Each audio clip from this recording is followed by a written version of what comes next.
साथियों नमस्कार। फ्रॉड के नए नए तरीके जो आ रहे हैं उनसे मैं आपको थोड़ा सा अवगत करा देता हूं।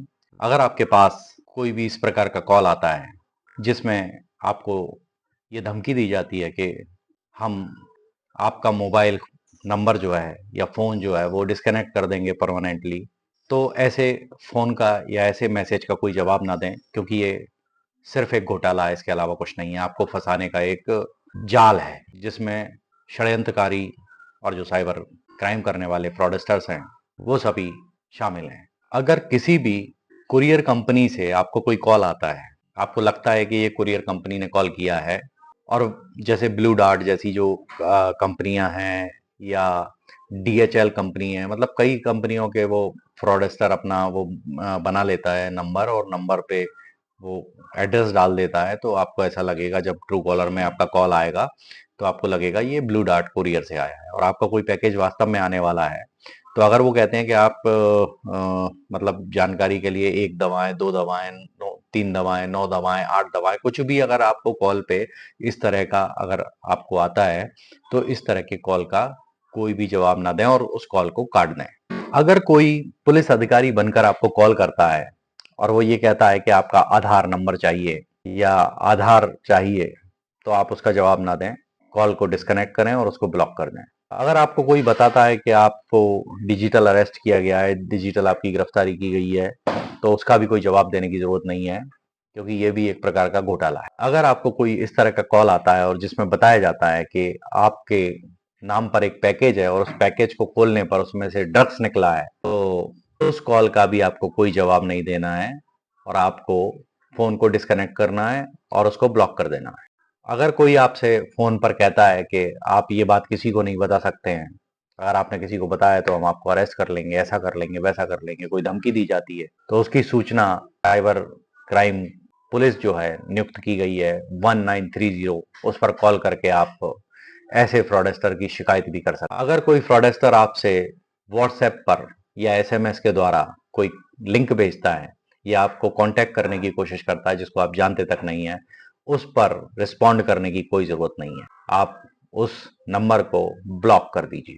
अगर कोई व्यक्ति आपसे ये कहता है कि उसने यूपीआई पेमेंट करते समय कुछ गलती हो गई है उससे और उसने गलती से आपके अकाउंट में पैसा भेज दिया है, आप उसको उसका पैसा रिटर्न कर दीजिए, ऐसे कॉल का भी कोई जवाब मत दीजिए, उसको ब्लॉक कर दीजिए। अगर वास्तव में आपके अकाउंट में कोई पैसा आया है तो, और किसी व्यक्ति से वास्तव में कोई गलती हुई है, तो वो अपने बैंक को इन्फॉर्म करेगा बाकायदा, और बैंक आपके बैंक को इन्फॉर्म करेगा और उस पैसे को रिकवर करेगा। ये प्रोसीजर है। आपको डायरेक्टली उसको पैसा रिटर्न करने की कोई आवश्यकता नहीं है और ना ही आपको उसकी बातों में आने की आवश्यकता है, नहीं तो ये आपके साथ स्कैम हो सकता है, आपका पूरा अकाउंट खाली हो सकता है।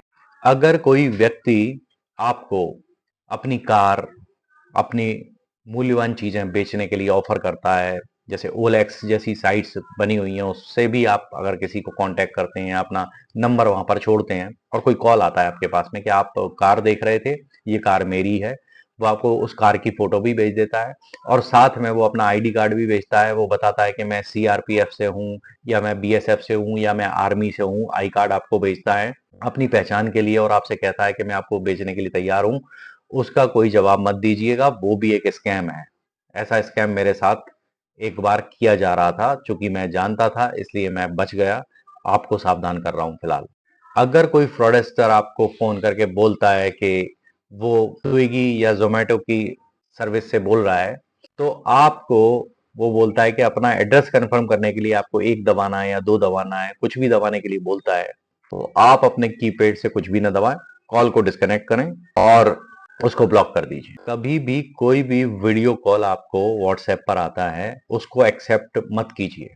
अननोन नंबर से वीडियो कॉल आने पर उसको एक्सेप्ट मत कीजिए। उस पर चाहे किसी की भी फोटो लगी हो, चाहे उस पर किसी पुलिस अधिकारी की फोटो लगी हो या उस पर किसी महिला की फोटो लगी हो, किसी भी अननोन व्यक्ति की फोटो लगी हो, उससे प्रभावित होने की कोई जरूरत नहीं है और ना ही उसको उठाने की जरूरत है। उसको डिस्कनेक्ट कीजिए, उसको ब्लॉक कीजिए, यही बचाव है। इन मामलों में सबसे ज्यादा जरूरी है कि आप कौन हैं, आपका नाम क्या है, आपका पता क्या है, आपकी जन्म दिनांक क्या है, आपका पैन कार्ड नंबर क्या है, आपका आधार नंबर क्या है। ये जानकारियां किसी से भी साझा करने की कोई जरूरत नहीं है, किसी भी हाल में। फ्रॉडस्टर फोन पर कोई भी जानकारी मांगे आपको देने की कोई जरूरत नहीं है, ना ही कोई बाध्यता है।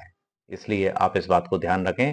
अपनी पर्सनल इंफॉर्मेशन, अपना मोबाइल नंबर जो बैंक के साथ में अटैच है, अपने बैंक की जानकारी, बैंक के अकाउंट की जानकारी, कोई भी जानकारी फोन पर किसी को भी देने की कोई आवश्यकता नहीं है। जब भी कोई फ्रॉडस्टर आपको उलझाता है बातों में, तभी उलझा सकता है जब आप उसकी बातों को सुनते हैं। अगर आप उसकी बातों को नहीं सुनेंगे तो वो आपको नहीं उलझा पाएगा।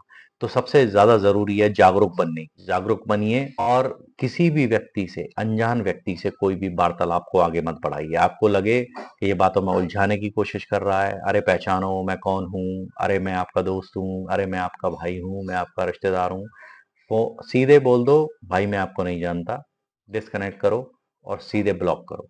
इसके अलावा कोई रास्ता नहीं है इससे बचने का। अगर मेरे द्वारा दी गई इतनी सारी जानकारी के बावजूद भी आप फंस जाते हैं तो सीधा कॉल करें 1930 और बताएं अपनी सारी व्यथा, आपके साथ जो भी हुआ है।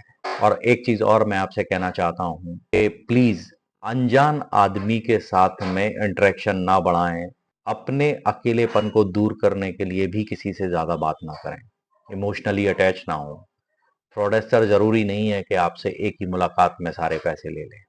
हो सकता है कि वो बहुत धीरे धीरे धीरे धीरे आपको अपनी बातों में उलझाते हुए आप आपके बारे में सब कुछ जानकर आपका डेटा लीक करके भी किसी थर्ड पार्टी से आपको लूट सकता है। तो अनजान व्यक्तियों से भी दोस्ती करने से पहले 10 बार सोचें। फिलहाल मैं आपको सिर्फ यही कहूंगा, सुरक्षित रहने का सिर्फ एक ही रास्ता है और वो रास्ता है आपको जानकारी होना। अगर आप जानकार हैं तो आप कभी नहीं फंसेंगे। दोस्तों, फ्रॉडस्टर आपको अपनी बातों में उलझाते हैं। आप एक बात को सोचें और समझें।